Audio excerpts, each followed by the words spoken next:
የዓለም ምርጥ አትሌቶች የሚወዳደሩበት ተጠባቂው ሩጫ ደርሷል። በዚህ ቀንና ስለሚካሄደው ሩጫ እንዲሁም ኢትዮጵያን ወክለው ስለሚካፈሉት አትሌቶች መረጃዎችን እነግራችኋለሁ። ይህ በእንዲህ እንዳለ በቅርቡ ከቀናት በኋላ የፓሪስ ማራቶን ይካሄዳል። ጥሩነሽ ዲባባ ወደዚህ ውድድር ተመልሳለች። ጥሩነሽን እነማን ይፈተናሉ የሚለውን የጎረቤታችን ኬንያ አትሌቶችን ጨምሮ በዝርዝር እንነግራችኋለን። አትሌት ጥላሁን ኃይሌ ከሰሞኑ በአሜሪካ አነጋጋሪ ጉዳይ ተፈጥሮ እንደነበረ የሚታወቅ ጉዳይ ነው። እርሱ ወደ ሽንት ቤት በሄደበት ሰዓት ዳኛው ሩጫውን አስጀምረውት ከኋላ ተከትሎ አራተኛ መውጣቱ የሚታወስ ነው። ከዛ ጊዜ በኋላ አትሌት ጥላሁን ለመጀመሪያ ጊዜ ሀሳብ አስተያየቱን ሰጥቷል። ሳላዲን ሰይድ የኢትዮጵያ ብሔራዊ ቡድን ድንቅ አጥቂ እንደነበር ይታወቃል። በተለይ በሰውነት ቢሻው ዘመን በተለይ ማንም የሚረሳው አይደለም። አሁን ከሰሞኑ ዋሊያዎች ላይ አጠቃላይ እየተሰነዘረ ያለውን ሀሳብ አስመልክቶ ለመጀመሪያ ጊዜ ዝምታውን ሰብሯል። ለመሆኑ ሳላዲን ምን አለ የሚለውን እናያለን። ተተኪው ግብ አዳኝ እየተባለ እነ መንግስቱ ወርቁ፣ ሙሉጌታ ከበደ፣ ስንታየው ጌታቸው፣ አዳነ ግርማ፣ ሳላዲን ሰይድ ሯጎሮን ያስለመዱት ሻምፒዮን አስቀጣይ ትውልድ እየታየ ነው የሚል ሀሳብ እየመጣ ነው። እንዲህ አይነት ምስጋና እየደረሰ ያለው የኢትዮጵያ ተጫዋች ማን ነው የሚለው ሌላኛው ጉዳያችን ነው። ለጥቂት ደቂቃዎች አብረን እንቆይ። የግራንድ ስላም ትራክ ውድድር በየደረሰ ነው። የውድድር የዓለም ትልልቅ አትሌቶች የሚካፈሉበት ነው። በቀድሞ 4 ጊዜ የኦሎምፒክ አሸናፊ ሰው የተመሰረተው ግራንድ ስላም ትራክ በኪንግስተን ጃማይካ ለመጀመሪያ ጊዜ ይካሄዳል። በመጪው አርብ ነው የውድድር የሚጀምረው። ከዛ በኋላ በአራት ትልልቅ ከተሞች የሚደረግ ነው የሚሆነው። ከኢትዮጵያ በዚህ ውድድር ላይ እጅግ ከሚጠበቁት ውስጥ ሀጎስ ገብረ ሕይወት፣ ድርቤ ወልተጅና ጽጌ ዱጉማ ናቸው። በግንቦት ወር ላይ በተለይ 12:36:72 በመግባት በታሪክ ሁለተኛው ፈጣን 5000 ሜትር የሮጠው ሀጎስ ገብረ ሕይወት በዚህ ውድድር ይጠበቃል። በ25 የፕሮፌሽናል ትራክ ሊግ የመክፈቻ ውድድር ዘመን ቀደም ብሎ ግራንድ ስላም ትራክን ከተቀላቀሉና ለአሸናፊነት ከታጩት መካከል ነው። ሀጎስ ለዚህ ሊግ የፈረመ የመጀመሪያው ኢትዮጵያ አትሌትም እንደሆነ ይታወቃል። እሱ ከፈረመ በኋላ በርካቶች ለግራንድ ስላም ትራክ ሩጫ ፊርማቸውን አኑረዋል። በኪንግስተን፣ ማያሚ፣ ፊላዴልፊያና ሎስ አንጀለስ የሚደረግ ተከታታይ ውድድር ነው። ይህ ውድድር በጣም አጓጊ የተባለ ውድድርም ነው። በዚህ ላይ እንግዲህ ትልልቅ አትሌቶች የሚሳተፉ መሆናቸውን ተከትሎና በተለይ በኦሎምፒክ ላይ የወርቅ ሜዳሊያ ባለቤት የነበሩ በርካታ ሰዎች ይገኛሉ ተብሎ ይጠበቃል። ድርቤ ወልተጅም ገና ወጣት አትሌት ነች። ስለዚህ ይህች አትሌት በዚህ ውድድር ግምት ካገኙ አትሌቶች ውስጥ አንዷ ናት።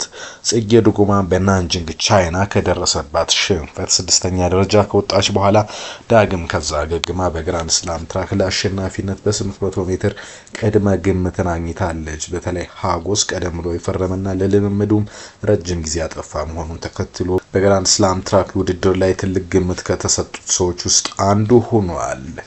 ወደ ሌላ መረጃ ስንሄድ የፓሪስ ማራቶን እየደረሰ ነው። እጅግ ትልልቅ ከሚባሉ ማራቶኖች በለንደን ማራቶን እንዲሁም ደግሞ እንደ ሎስ አንጀለስ ማራቶን አይነቶች ውስጥ ትልቅ ግምት የሚሰጠው ነው ፓሪስ ማራቶን። በፓሪስ ማራቶን ተወዳጇና የኢትዮጵያ ምንጊዜም ድንቅ አትሌት የሆነችው ጥሩነሽ ዲባባ ትጠበቃለች። ጥሩነሽ ዲባባ እንግዲህ በፈረንጆቹ አፕሪል 13 ነው የሚካሄደው። ከቀናት በኋላ ይደረጋል። የሩጫ የዓለም ሕዝብ እጅግ በጉጉት የሚጠብቀው ሩጫ ነው። ጥሩነሽ ዲባባ ከኬንያዎቹ አንጌላ ታኑ፣ ጁዲ ኮሬሪ ጋር የምታደርገው ፉክክር ትኩረት እየሳበ ነው።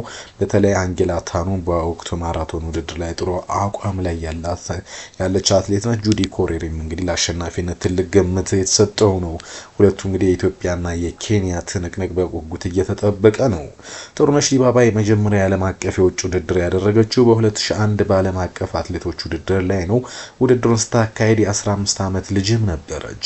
በዚህ ውድድር 5ኛ በመሆን ጨርሳለች። በ2003 በተደረገው የአፍሮ ኤሽያ ውድድር ላይ በ5000 ሜትር የብር ሜዳሊያ ተሸላሚ ነበረች። ጥሩነሽ ዲባባ አስደናቂ ውጤት ማምጣት የጀመረችው በዓለም አቀፍ አትሌቲክስ ውድድር ላይ በ2003፣ 2005 እና 2007 ላይ እንደሆነ ይታወቃል። ጥሩዬ በ2003 በ5000 ሜትር ተስፈንጥራ በመውጣት ስፔናዊቷን ማርታ ዶሚኔዝ እና የኬንያዊቷን ኤዲት ማሳያ ቀድማ በመግባት ነበር ማሸነፍ የቻለችው። በወቅቱ የታወቀች አትሌት ባለመሆኗ ውድድሩን ያስተላልፉ የነበሩት እንግሊዛዊ ስቲቭ ክራም እና ብሬንዳን ፎስተር ውድድሩ 100 ሜትር ሲቀረው አንድም ጊዜ ስሟን ሳይጠሩ መቅረታቸው ግን ትዝብት ሆኖ በታሪክ ተመዝግቧል። በ2005 ውድድር ላይ ተስፈንጥራ በመውጣት ብርሃን ያደሬና እህቷን እጅጋየሁን ቀድማ በመግባት የመጀመሪያው 5000 10000 ሜትር የወርቅ ተሸላሚ ለመሆን በቅታለች።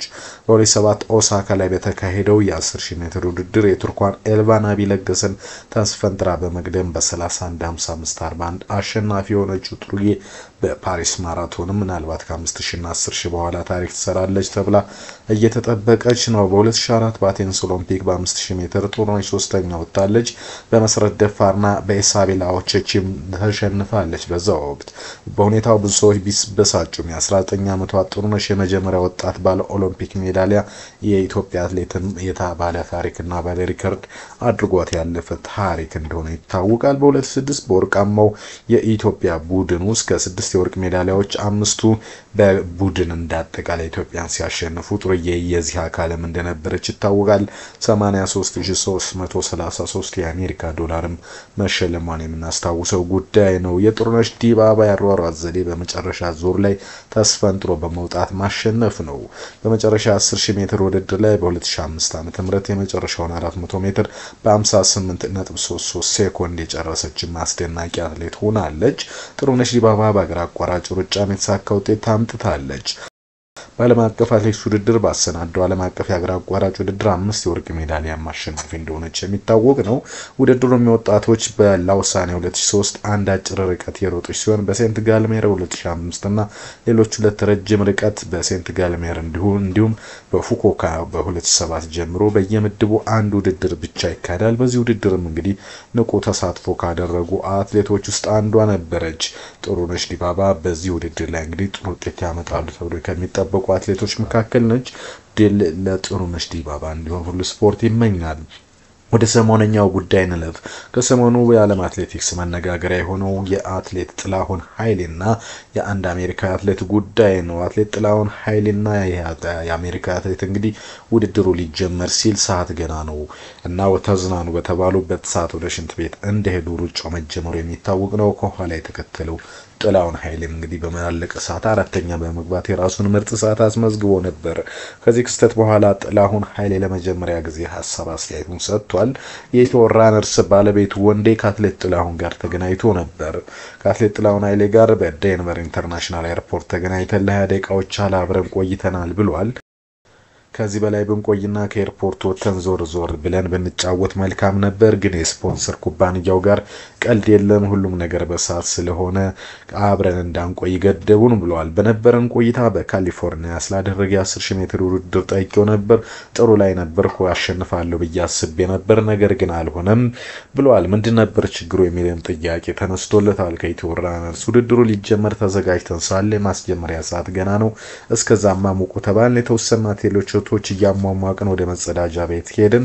እየተመለስን እያለን ከርቀት ሆነን ስናይ ሲያስጀምሩ ሲሉ አየን። ለመድረስ ሮጥን። 100 ሜትር እንደቀረን አካባቢ ውድድር ተጀመረ። ምን ማድረግ አልቻለም። ውድድሩ እንኳን 800 ሜትር ያልሆነ ያ ቢሆን አልቆልኝ ነበር። 10000 ሜትር መሆኑ ጠቅሞኛል። ፈጣን ሰዓትም ሮጫለሁ ሲል አትሌት ጥላሁን ኃይሌ ሐሳብ አስተያየቱን ሰጥቷል። የሁሉ ስፖርት መረጃ ቀጥሏል። ወደ እግር ኳሳዊ መረጃዎች እንሄድ። የዋሊያዎቹ ጉዳይ አነጋጋሪነቱ እንደቀጠለ ነው። በርካታ ሰዎችን በዚህ ጉዳይ ላይ ዝምታቸውን እየሰበሩ ነው። ተረኛው ሳላዲን ሰይድ ሆኗል። ሳላዲን ሰይድ በተለይ በሰውነት ቢሻው የቡድን ውስጥ ኢትዮጵያ ከ30 ዓመታት በኋላ ለአፍሪካ ዋንጫ ስታልፍ ትልቅ ግንባር ቀደም ከተጫወቱና አይረሴ ከሚባሉ የእግር ኳስ ሰዎች መካከል አንዱ ነው። ችግራችን ተጫዋች አይደለም ብለዋል ሳላዲን። ኢትዮጵያ የአጥቂ ቦታ ተጫዋች አሏት። ፕሪሚየር ሊጉ ላይም ጥሩ ወጣት ተጫዋቾች አሉ። ድጋፍ ማድረግ ብቻ ነው የሚጠበቀውም ሲል ተሰምቷል። እንደ አቡበከር አይነት ተጫዋቾች አሁንም ብዙ አሉ። እነሱን ማሳደግ ነው የሚጠበቅብን እንጂ አጥቂ ተጫዋች የለም በሚለው ሐሳብ አልስማማም ሲል ለባላገሩ ስፖርት ያለውን ሁኔታ ተናግሯል። ኢትዮጵያ ተሰጥኦ ያሉት ተጫዋቾች አሉ ሲልም ነው የተደመጠው። እናንተ በሳላዲን ሐሳብ ተስማማላችሁ? ኮሜንት ቦክስ ላይ ጻፉልን። በመጨረሻ አጫጭር የውጭ ስፖርታዊ መረጃዎች ላጋራችሁ። ሳኔ ወደ አርሰናል ሊያመራ ይችላል እየተባለ ነው። በክረምቱ ከባየር ሙኒክ ጋር ያለው ኮንትራት የሚጠናቀቀው ሊሮይ ሳኔ ከአርሰናል ጋር ንግግር እያደረገ ይገኛል ተብሏል። በአጠቃላይ በደሞዝና በሌሎች ጥቅም ጉዳይ በይፋ ንግግር መደረጉን ስካይ ጀርመን በይፋ ዘግቧል። በዚህ ሲዝን በስፔን ላሊጋ ብዙ ጎሎችን ያስቆጠሩ ክለቦች ዝርዝር ይፋ ሆኗል። ባርሴሎና እስካሁን ድረስ 82 ጎሎችን ሲያስቆጥር ሪያል ማድሪድ 62 ጎሎችን አስቆጥሯል።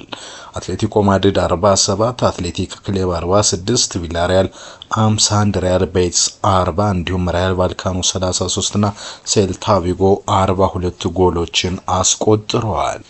ማንቸስተር ሲቲ የአርሰናል ተከላካይ ሊያስፈርም መሆኑ ተሰምቷል። ሲቲ የአርሰናል ተከላካይ ዊሊያም ሳሊባ ለማስፈረም ፍላጎቱን አቅርቧል። ዲፌንስ ሴንትራል እንደዘገበው ከሆነ ሲቲዎች ጠንከር ያለ ገንዘብ በማቅረብ ዊሊያም ሳሊባን የግላቸው ለማድረግ እንቅስቃሴ እያደረጉ ይገኛሉ። ፔፕ ጋርዲዮላ ዶክተሮች ኤርሊንግ ሃላንድ ከ5 እስከ 7 ሳምንታት ከሜዳ እንደሚርቅ ነግረውኛል ብለዋል። በአመቱ መጨረሻ ይህም ለዓለም ክለቦች ዋንጫ ላይ ዝግጁ እንደሚሆን ተስፋ እናደርጋለን ሲልም ተደምጧል። በቼልሲ በውሰት ለኤሲ ሚላን በመጫወት ላይ የሚገኘው ጃኦ ፌሊክስ የውድድር አመቱ እየተጠናቀቀ መሆኑን ተከትሎ ወደ እናት ክለቡ እንደሚመለስ ይፋ ተደርጓል። ዳርዊን ኑኔዝ በውድድር አመቱ በጥሩ ሁኔታ የመታቸውን 14 ኳሶች ስቷል። ይህም ከየትኛውም ተጫዋች የበለጠ ያደርገዋል ነው ያለው። እንደ ኦፕታ ዘገባ በእንግሊዝ ፕሪሚየር ሊግ 14 ኳሶችን የሳተና በጥሩ ሁኔታ ከተመታ በኋላ ከመረብ ላይ ያላረፉ ጎሎች የእርሱ ብቻ ናቸው ብሏል። ሌላኛው ደግሞ የቼልሲ 23-24 የውድድር ዘመን ፋይናንሻል ሪፖርት በዛሬው ዕለት ይፋ ተደርጓል። ከተጫዋቾች ሽያጭ 152.5 ሚሊዮን ፓውንድ ትርፍ እንዲሁም ደግሞ 198.7 ሚሊዮን ፓውንድ ትርፍ ከቅርንጫፍ ድርጅቶች 129.6 ሚሊዮን ፓውንድ ከታክስ በኋላ የተጣራ ትርፍ አስመዝግቧል። ጠቅላላ ገቢ 468.5 ሚሊዮን ፓውንድ ሆኖ መመዝገቡን የፋይናንሻል ሪዛልቱን የሚያወጣው ገጽ ድር ይፋ አድርጓል። በመጨረሻም የማንቸስተር ዩናይትድ አለቃ ሞሪም አንቶኒ ወደ ክለቡ ይመለሳል የሚል ጥያቄ ቀርቦለት ነበር። ስለ ወደፊታችን እያቀድኩ ነው፣ ነገር ግን ምን እንዳቀድኩኝ በአሁኑ ሰዓት መናገር አልፈልግም ሲል ተደምጧል። ከፊታችን ላሉብን ጨዋታዎች ላይ ብቻ ነው ማተኮር የምፈልገው፣ ሌላውን ጊዜ ሲደርስ ይመለሳል ሲል ስለ አንቶኒ ቀጣይ ጣፈንታ በዝርዝር ከመናገር ተቆጥቧል። ክቡራትና ክቡራን የሁሉ ስፖርት ቤተሰቦች ለአሁኑ ያስኩላችሁ አጫጭር መረጃዎች እነዚህን ይመስሉ ነበር። መልካም ጊዜ